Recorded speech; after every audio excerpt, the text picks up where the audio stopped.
Alors bonjour les enfants, donc aujourd'hui vous allez sortir votre petit cahier bleu et vous allez écrire la date du jour.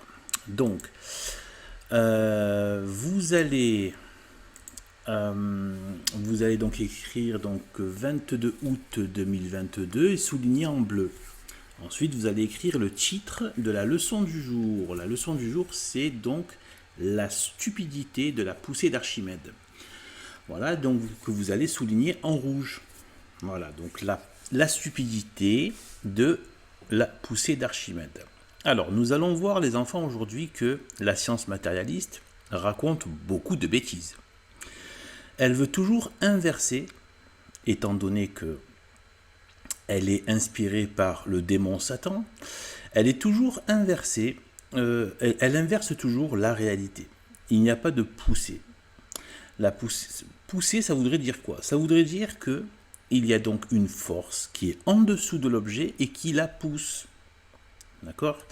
Et pour expliquer cette espèce de non-sens, qu'est-ce qu'on fait? Regardez un peu, donc c'est ce qu'on trouve quand on va dans les médias dominants, donc on trouve des tas de choses ultra compliquées, avec des tableaux, des racines carrées, des schémas, des schémas de folie, des calculs incompréhensibles, etc. Avec voilà, des sortes de têtes d'étudiants qui viennent.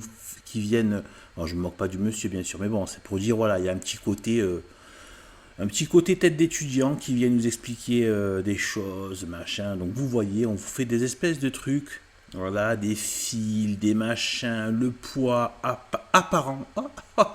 Parce qu'en fait, ce que tu vois n'est pas la réalité. En fait, c'est tout ce que tu vois, c'est faux. Il te faut des racines carrées pour comprendre le monde, en fait. Donc tout ça, c'est de la grosse bêtise. Donc, ensuite, voilà. Donc, moi, je vais donc maintenant vous expliquer qu'est-ce que c'est que Dieu a créé. Alors, comment Dieu a créé les choses? Alors, il les a créées comme ça. Alors ici, vous avez donc, à gauche, il y a une croix rouge, c'est la science matérialiste inspirée par le démon. Et à droite, c'est ce qu'a fait Dieu. Donc, à gauche, quand vous avez ici un ballon, on va imaginer que la boule noire, là, c'est un ballon avec de l'air à l'intérieur. Donc, eux, ils nous expliquent que, soi-disant, donc ici, il y aurait une poussée non identifiée, parce qu'on ne peut pas la mesurer. Est-ce qu'il y a un appareil pour mesurer la force d'attraction ou un appareil pour mesurer cette poussée?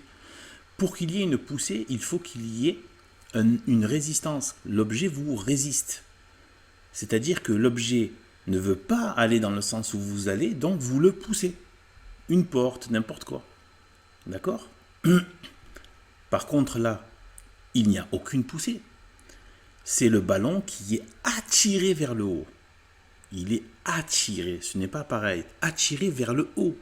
Donc en fait, l'action se fait plus du haut qui attire ce qui est le plus léger en bas. D'accord?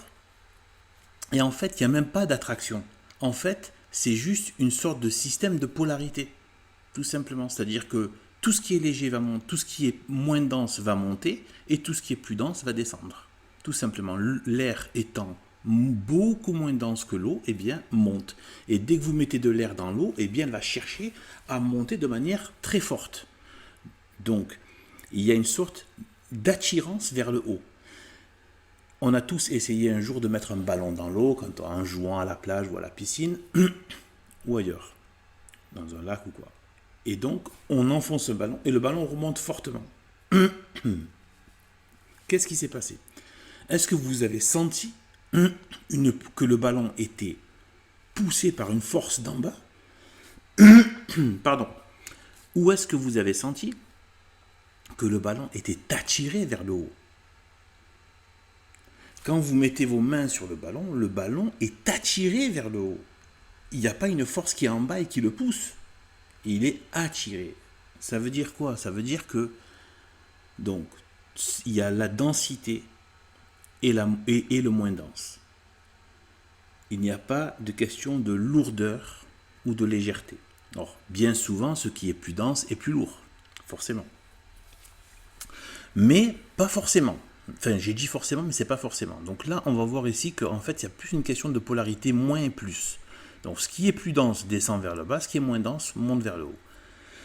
Et donc, c'est pour ça aussi, donc, par exemple ici, donc là on a la Terre, donc on a la Terre, l'air et l'eau. Donc on voit bien que quand on regarde un paysage, donc ici il y a la Terre qui est le plus dense, la pierre, la terre, hein, donc l'eau qui est donc moins dense que la Terre et qui est donc au-dessus. Et l'air qui est moins dense que l'eau et qui est donc l'air. A pour air, E pour eau, T pour terre. Donc on voit bien que même quand on regarde un paysage, il y a cette logique de densité, non pas forcément de poids. D'accord? Donc si on prend par exemple 1 litre d'eau et 1 kilo de pierre, les pierres vont aller vers le bas et l'eau va être en haut. Sauf qu'ils ont exactement le même poids. Et même si on met un demi-kilo de pierre et un litre qui équivaut à 1 kilo d'eau, si on peut dire ainsi, 1 kilo d'eau, et 500 grammes et un demi-kilo de pierre, eh bien les pierres seront en bas. Parce qu'il y a une question de densité, c'est pas une question de poids. D'accord? Voilà. Donc après, justement, après ils vont vous dire, non mais en fait, ce que tu vois n'est pas ce que tu vois. La densité n'est pas la densité. T'inquiète pas, bouge pas, je vais t'enfumer avec 15 racines carrées des schémas pour t'embrouiller la tronche et pour te dire qu'en fait, arrête de penser à Dieu. Voilà. Donc, moi, comme je suis désobéissant au monde et que j'obéis à Dieu, donc j'écoute Dieu. Alors ensuite, par rapport, ici, c'est par rapport donc à l'eau. L'eau, donc l'action, alors la chaleur, on sait que l'air chaud monte, l'air froid est plus bas dans l'atmosphère. Et dans l'air, même dans une pièce. D'accord? L'air chaud a tendance à monter. Donc, l'action de la chaleur a tendance à dédensifier, à décondenser. Donc là, on a l'eau ici. Là, on a l'eau. Donc l'eau qui, sous l'action de la chaleur, va se mettre à se décondenser et à être encore, c'est invisible d'ailleurs, hein, encore moins, c'est-à-dire que sous l'action de la chaleur, les molécules d'eau plus chaudes deviennent plus légères que l'air, donc elles montent. Et après, par des phénomènes atmosphériques, elles font des nuages. Mais il y a une matière qui est plus légère que l'air, encore, et que la vapeur, qui est moins dense que l'air et que la vapeur. Donc c'est l'hélium.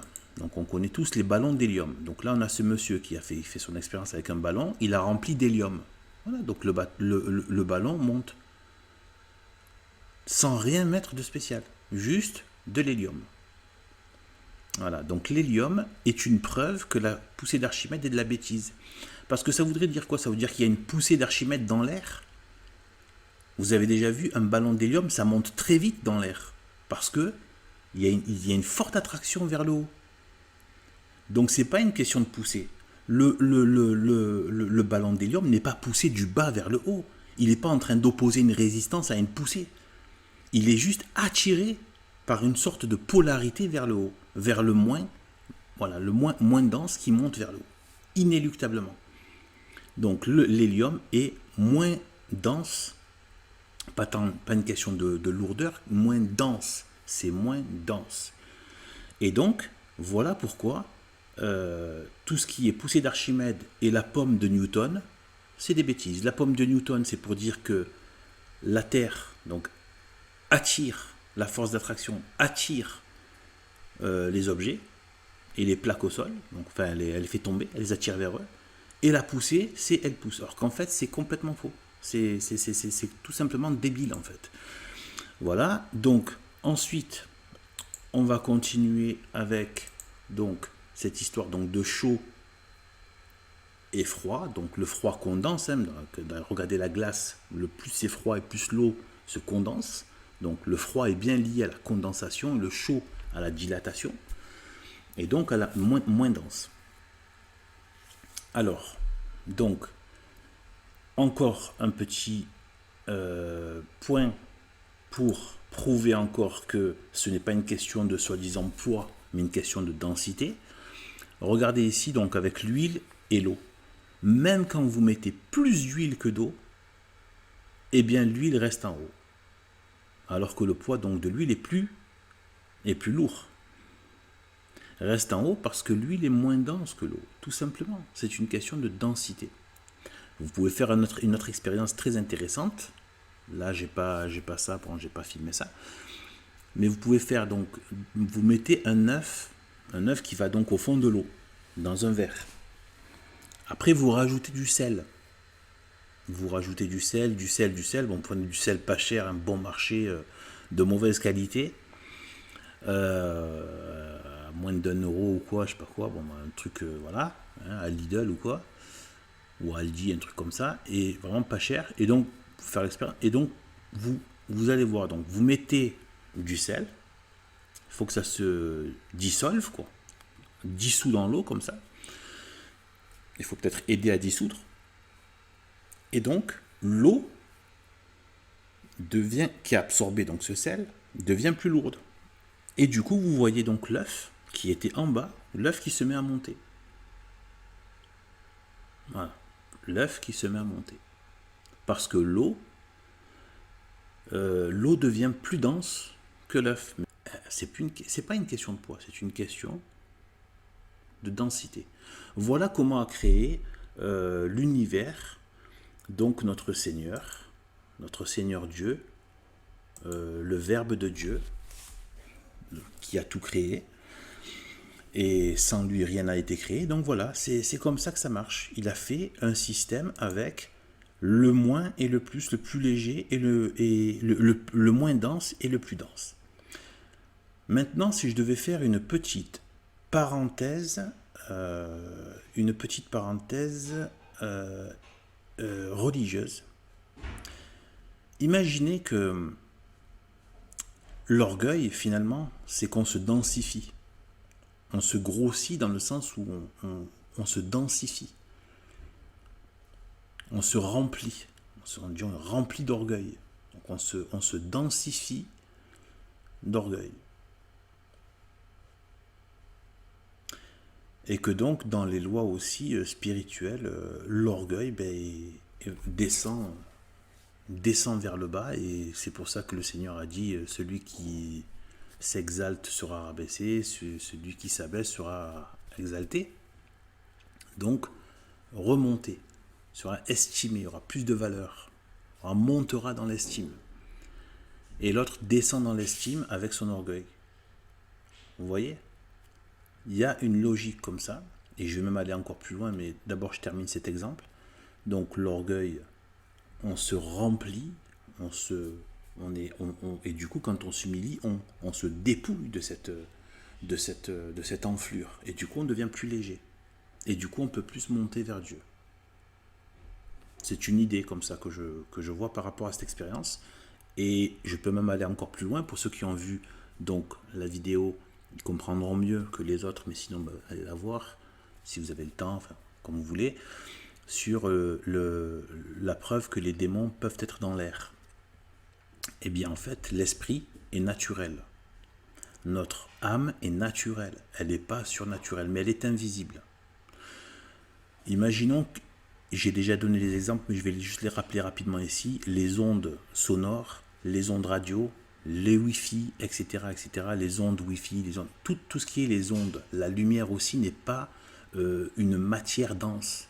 La lumière n'est pas une matière dense, et pourtant elle existe, elle est parfaitement réelle, etc. D'accord ? Donc, ce n'est pas une matière dense, c'est des ondes. Et imaginons que notre âme est sous forme d'onde. Ce n'est qu'une comparaison. À mon avis, c'est bien plus subtil que ça. C'est encore plus subtil que les ondes. Imaginez que vous avez donc bien une âme dans votre corps qui est sous forme d'onde, avec encore plus subtil que les ondes, encore moins palpable que les ondes, mais bien réelles, comme les ondes radio qui sont bien réelles, les ondes Wi-Fi qui sont bien réelles, etc., et les ondes du sonore qui sont bien réelles. Et imaginez maintenant que, à la mort, qu'est-ce qui se passe ? cette onde, cette forme d'onde, si je puis m'exprimer ainsi, bien sûr, je ne sais pas exactement comment c'est fait, mais cette âme qui est en nous, là, l'âme que Dieu nous a mis dans notre corps, c'est naturel. Imaginez que c'est extrêmement subtil comme des ondes, et que à la mort, cette onde-là ne meurt pas. D'accord. Elle n'est pas matérielle, mais c'est une image une image, mais qui se rapprocherait de tout ce qui est les ondes, et que donc elle soit du coup attirée vers le haut. La matière dense retourne à la terre. Alors attention, quand je dis l'âme monte au ciel, ça ne veut pas dire elle va direct au paradis. Hein. Eh bien, cette âme encore plus subtile, soit comme plus subtile encore que donc les ondes de même Wi-Fi, etc. Et qui est attirée instantanément vers le ciel, mais attention, pas dit au paradis, mais devant notre Seigneur Jésus-Christ. Parce que elle sortirait de la matière et donc du temps, puisque le temps et l'espace sont liés. Dès qu'il n'y a plus d'espace, il n'y a plus de temps.